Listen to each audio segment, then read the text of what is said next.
지금 이 영상을 보고 계시는 분 중에 혹시 이런 사람이 주변에 계신가요? 만나고 나면 통장 잔고가 줄어드는 사람, 만나고 나면 이유 없이 우울해지는 사람, 만나고 나면 내가 잘못 살고 있는 것 같은 기분이 드는 사람. 그런데 신기한 건 그 사람이 나쁜 짓을 한 게 아니라는 겁니다. 욕을 한 것도 아니고, 때린 것도 아니고, 사기를 친 것도 아닙니다. 오히려 웃으면서 만났고, 부드럽게 대화했고, 다정하게 헤어졌습니다. 그런데 왜 집에 돌아와 혼자 앉아 있으면 마음 한구석이 텅 빈 것 같을까요? 왜 아무 이유 없이 한숨이 나올까요? 혹시 이런 생각 해보신 적이 있으신가요? 내가 예민한 건가? 내가 이상한 건가? 내가 사람을 잘못 보는 건가? 아닙니다. 당신이 이상한 게 아닙니다. 당신이 예민한 것도 아닙니다. 당신은 지금 보이지 않는 공격을 받고 있는 겁니다.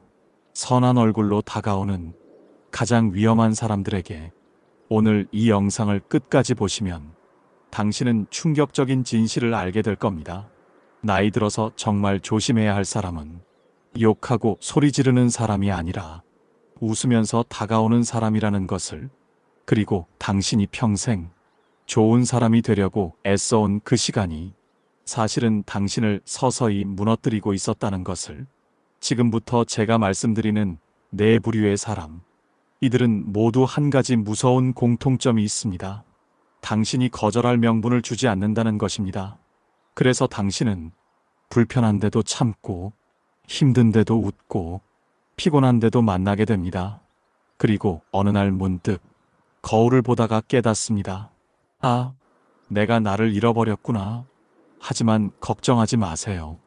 오늘 이 영상이 끝날 때쯤이면 당신은 알게 될 겁니다. 당신이 힘들었던 게 당신이 약해서가 아니라 당신이 너무 강했기 때문이라는 것을, 그리고 이제는 그 강함을 당신 자신을 위해 쓸 때가 됐다는 것을. 자, 그럼 지금부터 당신의 평화를 조용히 갉아먹는 네 부류의 사람들을 소개하겠습니다.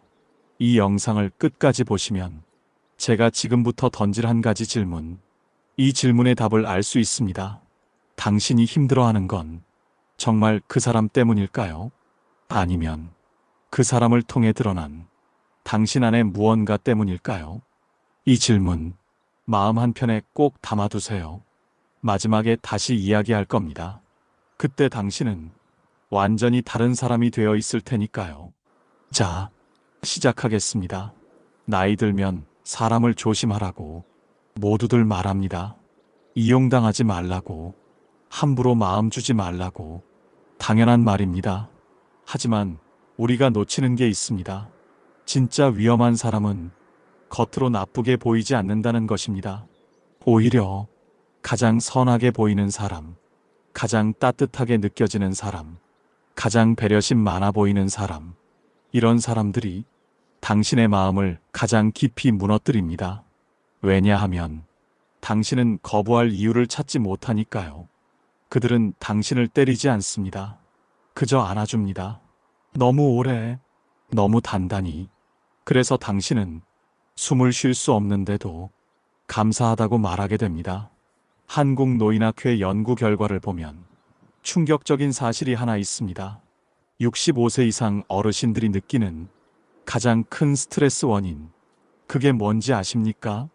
자녀와의 갈등도 아니고, 경제적 어려움도 아니고, 건강 문제도 아닙니다. 바로 설명하기 어려운 관계의 불편함입니다. 누가 뭐라 한 것도 아닌데 왜인지 모르게 마음이 무거운 그런 관계에서 오는 스트레스, 이게 가장 크다는 겁니다. 왜 그럴까요? 왜 우리는 명백한 갈등보다 모호한 불편함에 더 지칠까요? 그 이유는 명백한 갈등은 끝이 있지만 모호한 불편함은 끝이 없기 때문입니다. 싸우면 화해할 수 있습니다. 하지만 싸운 적도 없는데 왜인지 불편한 관계는 어떻게 해야 할지 모릅니다. 그냥 참는 수밖에 없습니다. 그렇게 참고 참다가 어느 날 당신은 당신이 아닌 사람이 됩니다. 이제부터 그 관계의 정체를 밝히겠습니다. 그리고 당신은 알게 될 겁니다.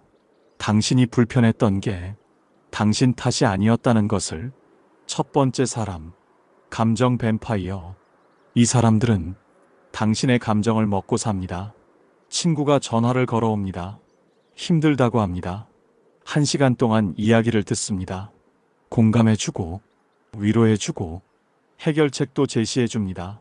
통화를 끝내고 나면 친구는 가벼워진 목소리로 말합니다. 고마워. 덕분에 속이 다 풀렸어. 그런데 신기한 일이 벌어집니다. 당신의 마음이 무거워집니다. 마치 친구의 짐을 당신이 대신 짊어진 것처럼. 이게 바로 감정 뱀파이어의 특징입니다. 그들은 당신에게서 에너지를 빨아먹습니다. 고의가 아닙니다. 본능입니다. 그들은 자기 감정을 스스로 소화하지 못합니다. 그래서 누군가에게 덜어내야 합니다. 그리고 그 누군가는 언제나 착한 당신입니다. 더 무서운 건 이들은 당신이 행복할 때 곁에 없다는 겁니다. 당신이 좋은 일이 생겨서 신나서 전화를 걸면 통화가 금방 끝납니다. 아, 그래. 다행이네. 그런데 나는 지금 좀 바빠서 나중에 다시 연락할게. 하지만 자기가 힘들 때는 새벽 2시에도 전화를 겁니다. 그리고 당신이 받지 않으면 섭섭해합니다. 이게 정상적인 관계일까요? 아닙니다. 이건 기생입니다. 독일의 철학자 쇼펜하우어는 이렇게 말했습니다. 자기 감정을 다스리지 못하는 사람은 타인의 평온을 파괴한다. 이 말의 진짜 의미는 이겁니다. 불행한 사람은 행복한 사람을 견디지 못한다는 것입니다. 그래서 무의식적으로 당신의 평온을 흔듭니다. 그게 그들에게는 유일한 관계 맺기 방식이니까요. 그렇다면 어떻게 해야 할까요? 먼저 구분해야 합니다. 공감과 흡수의 차이를. 공감은 상대의 감정을 이해하되 내 감정과 분리하는 겁니다. 하지만 흡수는 상대의 감정을 내 것처럼 느끼는 겁니다. 통화를 끝내고 당신의 하루가 망가진다면 그건 공감이 아니라 흡수입니다. 그리고 그 흡수는 당신의 책임이 아닙니다. 프랑스 철학자 시몬 베유의 말처럼 진정한 연민은 함께 슬퍼하되 함께 무너지지 않는 것입니다. 감정 뱀파이어를 멀리하세요. 그건 냉정함이 아닙니다. 생존입니다. 두 번째 사람, 친절한 독재자. 이 사람들은 걱정이라는 이름으로 당신의 인생을 통제합니다. 그건 내 나이에 위험해. 그냥 조용히 살아. 새로운 거 배워서 뭐해. 이런 말을 하는 사람들. 겉으로는 걱정하는 것 같지만 실은 당신을 묶어두려는 겁니다. 왜냐하면 당신이 변하면 자신들이 불안해지니까요.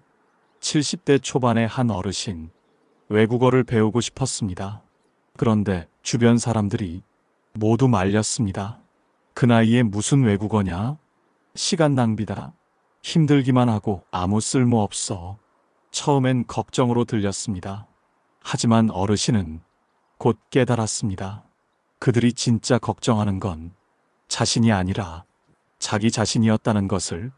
결국 어르신은 그 말을 무시하고 외국어를 배우기 시작했습니다. 3년 후 혼자 해외여행을 다녀왔습니다. 그때 그를 말렸던 사람들은 뭐라고 했을까요? 축하해 주었을까요? 아닙니다. 돈 많이 썼겠네. 힘들었겠어. 다음엔 조심해. 축하가 아니라 견제였습니다. 니체는 이렇게 말했습니다. 선의는 가장 완벽한 지배 도구다. 사람들은 악의로 타인을 통제하지 않습니다. 오히려 선의로 포장합니다. 널 위해서 하는 말이야. 라는 말 뒤에 실은 내 불안을 당신에게 떠넘기는 겁니다. 진짜 조언과 위장된 통제를 구분하는 법은 간단합니다. 진짜 조언은 당신에게 선택권을 줍니다. 위장된 통제는 당신의 선택권을 빼앗습니다. 진짜 조언하는 사람은 이렇게 말합니다. 위험할 수도 있어. 하지만 내가 정말 하고 싶다면 조심해서 해봐. 통제하는 사람은 이렇게 말합니다. 그건 하면 안 돼. 내가 후회할 거야. 내 말 들어. 불교에서는 이렇게 가르칩니다. 진정한 자비는 상대의 길을 막지 않는 것이다. 친절한 독재자로부터 자유로워지세요. 당신의 인생은 타인의 안정감을 위한 희생물이 아닙니다. 세 번째 사람, 불안 전염자. 이들은 항상 혹시로 시작합니다. 혹시 그거 위험하지 않을까? 혹시 나중에 후회하면 어떡해? 혹시 잘못되면 어쩌려고? 그들에게 악의는 없습니다. 그저 항상 불안할 뿐입니다. 문제는 불안은 바이러스처럼 전염된다는 겁니다. 심리학에서는 이를 정서 감염이라고 부릅니다.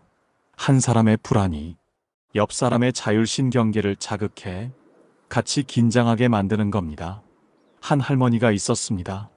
운동하러 다니는 친구가 늘 이렇게 말했습니다. 넘어질까봐 무섭다. 그 나이에 등산은 위험해. 계단 조심해. 처음엔 고마운 말로 들렸습니다. 하지만 시간이 지나자 할머니는 산책조차 두려워하게 되었습니다. 몸이 약해진 게 아니었습니다. 마음이 약해진 겁니다. 결국 할머니는 그 친구와 거리를 두었습니다. 그리고 다른 친구들과 다시 운동을 시작했습니다. 신기하게도 두려움이 사라졌습니다. 몸이 달라진 게 아니었습니다. 옆 사람이 달라졌을 뿐인데 세상이 달라 보였습니다. 로마 황제 아우렐리우스는 이렇게 썼습니다. 당신을 불안하게 만드는 건 상황이 아니라 그 상황에 대한 생각이다. 그런데 중요한 건 그 생각이 항상 당신의 것만은 아니라는 겁니다. 때로는 옆 사람의 불안이 당신의 불안처럼 느껴집니다. 그러니 질문하세요. 지금 내가 느끼는 이 불안, 정말 내 것인가? 아니면 누군가 떠넘긴 것인가? 만약 후자라면 돌려주세요. 당신이 떠안을 이유가 없습니다. 네 번째 사람, 은혜 장사꾼. 내가 그때 도와줬잖아. 그 일은 나 아니었으면 못했잖아. 한 번 도와주고 평생 그 은혜를 들먹이는 사람. 이들은 도움을 주는 게 아닙니다. 빚을 만드는 겁니다. 그리고 그 빚으로 당신을 평생 묶어둡니다. 칸트는 말했습니다. 도덕이란 타인을 자유롭게 만드는 것이다. 누군가의 선행이 당신을 불편하게 만든다면 그건 이미 선이 아닙니다. 그건 보이지 않는 사슬입니다. 중국 고전 도덕경에는 이런 구절이 있습니다. 상선약수, 최고의 선은 물과 같다. 물은 만물을 이롭게 하되 대가를 바라지 않는다. 진짜 선은 흔적을 남기지 않습니다. 하지만 은혜 장사꾼은 다릅니다. 그들은 선행을 했다는 걸 끊임없이 상기시키고 그것으로 당신을 묶어둡니다. 이제는 말해도 됩니다. 감사합니다. 그때 정말 고마웠습니다. 하지만 그 고마움이 제 인생을 지배하게 할 수는 없습니다. 이게 차갑게 들리나요? 아닙니다. 이건 경계입니다. 건강한 관계를 위한 최소한의 선입니다. 자, 여기까지 네 부류의 사람을 이야기했습니다. 감정 뱀파이어, 친절한 독재자, 불안 전염자, 은혜 장사꾼. 혹시 이 중에 당신 주변에 있는 사람이 떠오르셨나요? 그렇다면 당신은 지금 중요한 선택의 기로에 서 있습니다. 계속 참을 것인가? 아니면 이제는 거리를 둘 것인가? 하지만 여기서 많은 분들이 이런 생각을 하십니다.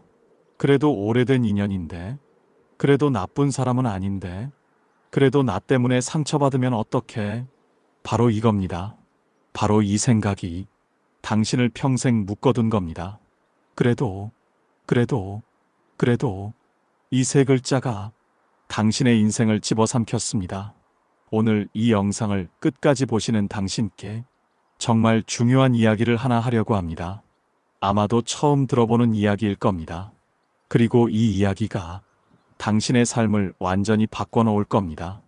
관계에서 가장 위험한 착각. 그게 뭔지 아십니까? 바로 이겁니다. 내가 참으면 관계가 유지된다. 이게 얼마나 위험한 생각인지 아십니까? 관계는 참는다고 유지되지 않습니다. 관계는 균형이 맞을 때 유지됩니다. 당신만 참는 관계는 유지되는 게 아니라 착취당하는 겁니다. 그리스 철학자 아리스토텔레스는 이렇게 말했습니다. 진정한 우정은 두 사람이 서로에게 같은 가치를 주고받을 때 성립한다. 한쪽만 주고 한쪽만 받는 관계는 우정이 아니라 거래다. 당신의 관계를 돌아보세요. 당신만 주고 있지는 않습니까? 당신만 이해하고 있지는 않습니까? 당신만 양보하고 있지는 않습니까? 그렇다면 그건 관계가 아닙니다. 일방적 희생입니다. 그런데 여기서 정말 중요한 질문 하나를 던지고 싶습니다. 왜 당신은 그렇게까지 참아왔을까요? 왜 당신은 스스로를 희생해왔을까요? 대부분은 이렇게 대답합니다. 좋은 사람이고 싶어서, 미움받기 싫어서, 외로워지기 싫어서. 하지만 제가 보기엔 진짜 이유는 다릅니다. 당신은 두려운 겁니다. 당신 자신을 마주하는 게 사람들이 떠나간 후에 남겨진 나 자신과 단둘이 있는 것이 두려운 겁니다. 그래서 불편한 관계라도 붙잡고 있는 겁니다. 빈 공간이 무서워서. 독일의 심리학자 에리히 프롬은 이런 말을 했습니다. 사람들은 외로움을 두려워한다. 하지만 진짜 두려워해야 할 건 나쁜 관계 속의 외로움이다. 혼자 있을 때의 외로움은 일시적이다. 하지만 사람들 속에서 느끼는 외로움은 영구적이다. 이 말의 의미가 무엇일까요? 혼자 있을 때는 적어도 나 자신이 있습니다. 하지만 나쁜 관계 속에서는 나 자신마저 잃어버립니다. 그래서 더 외로운 겁니다. 진짜 외로움은 혼자 있을 때가 아니라 나를 이해하지 못하는 사람들과 함께 있을 때 찾아옵니다. 자, 이제 정말 중요한 이야기를 하겠습니다. 손절의 기술입니다. 하지만 오해하지 마세요. 제가 말하는 손절은 차갑게 연락을 끊으라는 게 아닙니다. 진짜 손절은 훨씬 더 지혜롭습니다. 첫 번째, 천천히 거리를 두세요. 갑자기 연락을 끊으면 당신만 더 힘듭니다. 죄책감에 시달리고 혹시 내가 너무한 건 아닐까 고민하게 됩니다. 그럴 필요 없습니다. 천천히, 자연스럽게 점점 더 바쁜 사람이 되세요. 전화가 오면 예전처럼 즉시 받지 마세요. 조금 있다가 받으세요. 그리고 통화 시간을 조금씩 줄여가세요. 만나자고 하면 예전처럼 무조건 응하지 마세요. 일정을 확인하고 천천히 답하세요. 그리고 만남의 빈도를 조금씩 줄여가세요. 이건 냉정한 게 아닙니다. 자기 보호입니다. 두 번째, 물리적 거리가 아니라 심리적 거리를 두세요. 관계를 끊는 게 어려운 이유는 물리적으로 끊어야 한다고 생각하기 때문입니다. 하지만 꼭 그럴 필요는 없습니다. 만나되 마음을 주지 않으면 됩니다. 대화하되 에너지를 빼앗기지 않으면 됩니다. 불교에는 이런 가르침이 있습니다. 물 위에 연꽃처럼 살아라. 물에 뿌리는 내리되 물에 젖지 않는다. 세상 속에 있되 세상에 물들지 않는 것. 이것이 진정한 자유다. 당신도 그렇게 하세요. 관계 속에 있되 관계에 휘둘리지 마세요. 만나되 그들의 감정에 압도당하지 마세요. 듣되 그들의 말에 흔들리지 마세요. 이게 진짜 거리두기입니다. 세 번째, 새로운 관계에 에너지를 쓰세요. 나쁜 관계를 정리하면 빈자리가 생깁니다. 그 빈자리를 채워야 합니다. 새로운 사람들을 만나세요. 취미 모임에 가보세요.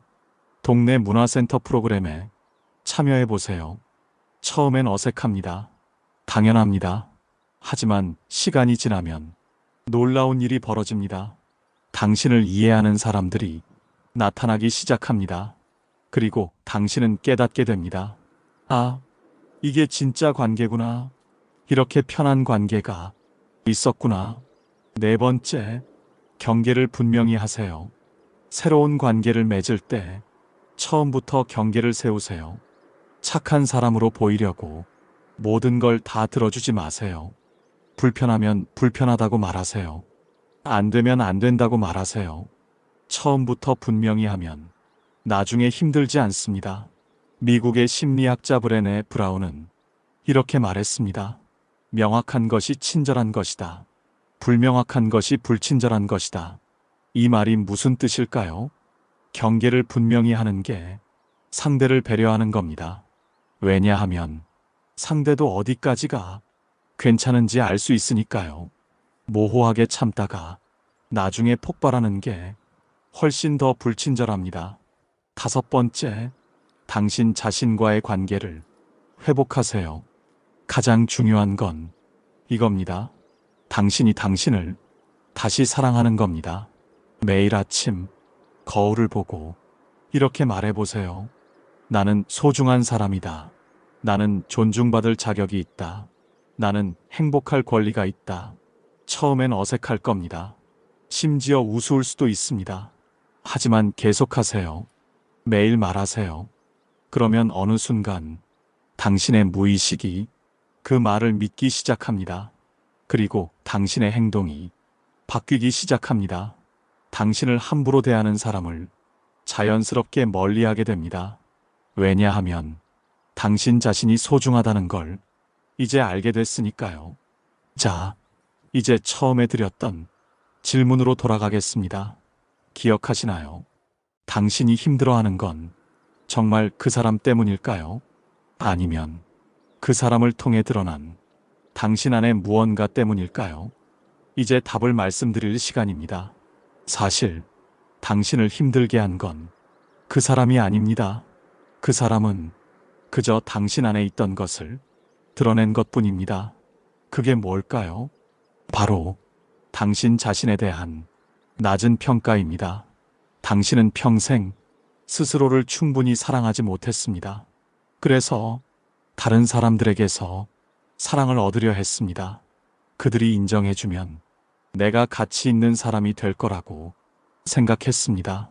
하지만 그건 착각이었습니다. 타인의 인정으로 자존감을 채울 수는 없습니다.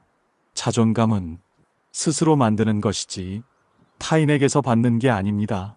스위스의 심리학자 칼 융은 이렇게 말했습니다. 당신이 밖에서 찾는 모든 것은 이미 당신 안에 있다. 당신은 사랑을 밖에서 찾았습니다. 하지만 사랑은 이미 당신 안에 있었습니다. 당신은 인정을 밖에서 찾았습니다. 하지만 인정은 이미 당신 안에 있었습니다. 당신은 가치를 밖에서 찾았습니다. 하지만 가치는 이미 당신 안에 있었습니다. 그래서 나쁜 관계를 정리하는 건 그 사람을 버리는 게 아닙니다. 당신 자신을 찾는 겁니다. 오랫동안 잃어버렸던 진짜 나를 다시 만나는 겁니다. 이제 정말 중요한 인생의 진실을 말씀드리겠습니다. 나이가 들수록 관계는 줄어들어야 합니다. 이게 자연스러운 겁니다. 젊을 때는 많은 사람을 만나야 합니다. 다양한 경험이 필요하니까요. 하지만 나이가 들면 이제는 선택의 시간입니다. 진짜 소중한 사람만 남기는 겁니다. 공자는 이렇게 말했습니다. 42부록 40에 미혹되지 않는다. 52지 천명 쉰의 하늘의 뜻을 안다. 62순 예순의 모든 것이 순조롭다. 무슨 뜻일까요? 나이가 들수록 불필요한 것들을 걷어내는 지혜가 생긴다는 겁니다. 당신도 이제 그 나이가 되셨습니다. 불필요한 관계를 정리할 지혜를 가지셨습니다. 그리고 이제는 그 지혜를 실천할 때입니다. 많은 분들이 묻습니다. 그러면 진짜 좋은 관계는 어떤 건가요? 어떤 사람을 곁에 두어야 하나요? 답은 간단합니다. 당신과 함께 있을 때 에너지가 생기는 사람, 당신이 당신다울 수 있는 사람, 당신의 성장을 응원하는 사람, 당신의 고통을 이해하는 사람, 당신의 기쁨을 함께 기뻐하는 사람, 바로 이런 사람입니다. 그런 사람이 주변에 없다고요? 괜찮습니다. 혼자라도 괜찮습니다. 나쁜 관계 속의 외로움보다 혼자 있을 때의 평온이 훨씬 낫습니다. 그리고 당신이 당신 자신과 좋은 관계를 맺으면 자연스럽게 좋은 사람들이 당신 곁으로 옵니다. 같은 주파수의 사람들이 서로를 알아보는 법입니다. 당신이 평온하면 평온한 사람이 옵니다. 당신이 긍정적이면 긍정적인 사람이 옵니다. 당신이 성장하면 성장하는 사람이 옵니다. 마치 거울처럼 당신이 비추는 것이 당신에게 돌아옵니다. 이제 이 영상을 마무리할 시간입니다. 오늘 이 이야기를 들으신 당신께 마지막으로 하고 싶은 말이 있습니다. 당신은 잘못한 게 없습니다. 당신이 착했던 것, 당신이 배려했던 것, 당신이 참았던 것 모두 잘못이 아닙니다. 다만 이제는 그 착함을 당신 자신에게 먼저 베풀 때입니다. 그 배려를 당신 자신에게 먼저 할 때입니다. 그 인내를 당신 자신을 위해 쓸 때입니다. 평생을 다른 사람을 위해 살아오셨습니다. 이제는 당신을 위해 사세요. 평생을 다른 사람의 기대에 맞춰 사셨습니다. 이제는 당신 자신의 기대에 맞춰 사세요. 평생을 다른 사람의 행복을 위해 애써 오셨습니다. 이제는 당신 자신의 행복을 위해 애쓰세요. 당신은 그럴 자격이 충분합니다. 당신은 그럴 권리가 있습니다. 당신은 그럴 만큼 충분히 살아오셨습니다. 인도의 시인 타고르는 이런 아름다운 시를 남겼습니다. 나는 평생 손님을 기다렸다. 그런데 손님은 오지 않았다. 그리고 깨달았다. 내가 바로 내 인생의 주인이라는 것을 당신도 이제 깨달으셨기를 바랍니다. 당신이 바로 당신 인생의 주인이라는 것을 더 이상 손님처럼 살지 마세요. 더 이상 눈치 보며 살지 마세요. 더 이상 참으며 살지 마세요. 당당하게, 떳떳하게, 자유롭게 사세요. 그게 당신이 마땅히 누려야 할 삶입니다. 마지막으로 한 가지만 더 말씀드리겠습니다. 이 영상을 보고 혹시 마음이 불편하셨나요? 혹시 누군가가 떠오르셨나요? 혹시 당장 뭔가 해야 할 것 같은 조급함이 드셨나요? 천천히 하세요. 급할 것 없습니다. 인생은 마라톤이지 단거리 달리기가 아닙니다. 오늘 이 영상을 보셨다는 것만으로도 당신은 이미 첫 걸음을 떼신 겁니다. 인식이 바뀌면 행동은 자연스럽게 따라옵니다. 서두르지 마세요. 하지만 포기하지도 마세요. 조금씩, 천천히, 당신의 속도로 나아가세요. 그리고 언젠가 한참 후에 뒤돌아보면 당신은 놀라게 될 겁니다. 내가 이렇게나 많이 변했구나. 내가 이렇게나 자유로워졌구나. 내가 이렇게나 행복해졌구나. 그날이 반드시 올 겁니다. 제가 약속드립니다. 당신이 오늘 이 영상을 끝까지 보신 것처럼 당신은 충분히 용기 있는 사람이니까요. 당신은 충분히 지혜로운 사람이니까요. 당신은 충분히 소중한 사람이니까요. 오늘 하루도 고생 많으셨습니다. 내일은 오늘보다 조금 더 가벼운 마음으로 하루를 시작하시기를 바랍니다. 그리고 기억하세요. 당신은 혼자가 아닙니다. 이 영상을 보고 계신 수많은 분들이 당신과 같은 마음으로 살아가고 계십니다. 우리 모두 조금씩 함께 나아가고 있습니다. 영상 내용이 도움이 되셨다면 구독과 좋아요를 눌러주세요. 영상 제작에 큰 힘이 됩니다. 평온한 하루 되세요. 감사합니다.